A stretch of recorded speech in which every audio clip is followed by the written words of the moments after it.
नशा करी जीवनाची दशा। नमस्कार, मी सुरभी।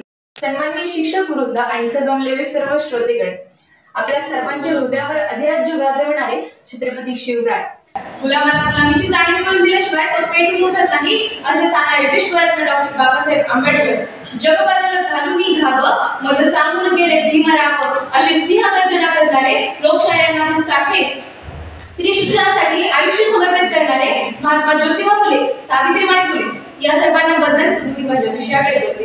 नशा करी जीवनाची दशा। संत कबीर म्हणतात, जब तू आया जगत में लोग हंसे तू रोया, जब तू आया जगत में लोग हंसे तू रोया, ऐसी करनी ना करी कभी पीछे हंसे सब कोया।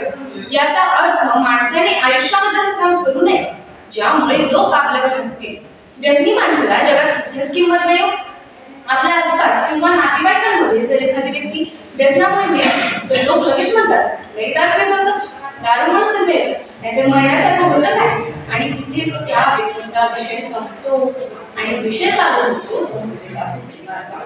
आधीच दारूच्या पायात घरातलं सगळं काही घेतलेलं असतं, त्यात कर्ता पुरुषाच्या व्यसनामुळे घरात आलेलं दारिद्र्य, यामुळे घरातल्या स्त्रीला पैसे कमवण्यासाठी घराबाहेर पडावं लागतं।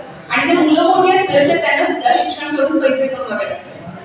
आता तुम्ही सांगा, तर शिक्षण सोडलं तर दारिद्र्याची साखळी तरी कशी तुटणार? स्वामी विवेकानंद, तरुण कसा असावा? अग्नीसारखा तेज, वायूसारखा वेग, आकाशासारखी विराटता, पृथ्वीसारखं धैर्य आणि जलासारखी शीतलता ज्याच्याकडे आहे तो तरुण। मी विचारतो, आजचा तरुण आहे का असा? आजचा तरुण आहे का? जर खरंच आजचा तरुण असा असेल तर त्या कुटुंबाचं आणि देशाचं भविष्य घडू शकतं। अहो, सध्या समाजामध्ये काय परिस्थिती आहे? पुरुषच नाही तर स्त्रिया सुद्धा कसं करतात। झोपडपट्टीमध्ये स्त्रिया तंबाखूची विक्री वापरतात। आज चित्र नाही, गुटखा, मावा, चरस, गांजा आणि त्रासलेली परिणामी यांना तोंडाचा कॅन्सर आणि लहान वयातच आपला जीव गमावून बसतात। आपल्या आसपास आपण पाहतो 100 वर्षांच्या आयुष्य लागलेल्या याच्यासोबत जिवंत आहे, पण त्याची मुलं किंवा नातू व्यसनामुळे 30-35 वर्षातच मरून गेले। हाय क्लास सोसायटीमध्ये ड्रग्जचं व्यसन त्या तरुणांना आतून पोखरून टाकत आहे। अहो, बापाला खाल्लं द्यायला मुलगा जिवंत तरी राहायला पाहिजे ना। तरुण कसा असावा? तो तेजस्वी असावा, तो तपस्वी असावा, तो आहे का आहे का? अहो, गुटखा खाण्यामुळे तोंडी डुबत नाही, हळूच 2 दातांच्या चिमटीतून घास ढकलावा लागतो। दारू पिऊन नगाबरोबर चहाचा कप सुद्धा थरथरतो। या तरुणांपेक्षा 80 वर्षांचे वृद्ध सुद्धा चपळ आहेत। आणि जेव्हा असा तरुण लग्न करतो तेव्हा तो कुटुंब सांभाळण्यासाठी असमर्थ असतो। त्याचे संपूर्ण कुटुंब दारिद्र्याच्या अंधकारात असते। मित्रांनो, माझी मैत्रीण होती, जिचं नाव मी आज सांगू शकतो। तिचे वडील रोज दारू पिण्याची तिच्या आईला हाणमार करायचे। ती सतत घाबरलेल्या मनस्थितीत असायची।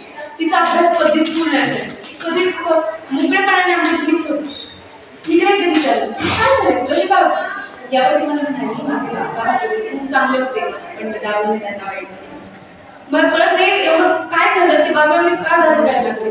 मला खूप काळजी वाटते, बाबांनी काय झालं तर मला माझे बाबा हवे। मी रोज देवासमोर एकच प्रार्थना करते, देवाला काही नको, फक्त माझ्या बाबांची गरज सोडली। आणि त्या दिवशी मला त्याच्यात गेलं नसते कारण आणि मी मनामध्ये ठरवलं की मला संधी मिळाली मी या विषयावर नक्की बोलणार। आज मी एका व्यसनी बाबाच्या मुलीच्या जागी करून तिच्या मनातल्या भावना व्यक्त करायच्या। बाबा, तुझा हात धरून मी पहिलं पाऊल टाकलं, पहिला घास मी बाबा तुझ्या हातात। बाबा, तुझा हात धरून मी पहिलं पाऊल टाकलं, पहिला घास मी बाबा तुझ्या हातात। असा कसा रे बाबा एवढा माझं बाळ? असा कसा रे बाबा एवढा कठोर झाला दारूच्या एका पोटासाठी माझं बाळ? उठ ना, उठ बाबा, बघ आज तुझ्या बरीची चप्पल सुद्धा तुटली आणि फ्रॉक सुद्धा फाटली। बघ बाबा, आज तुझ्या बरीची चप्पल सुद्धा तुटली आणि फ्रॉक सुद्धा फाटली।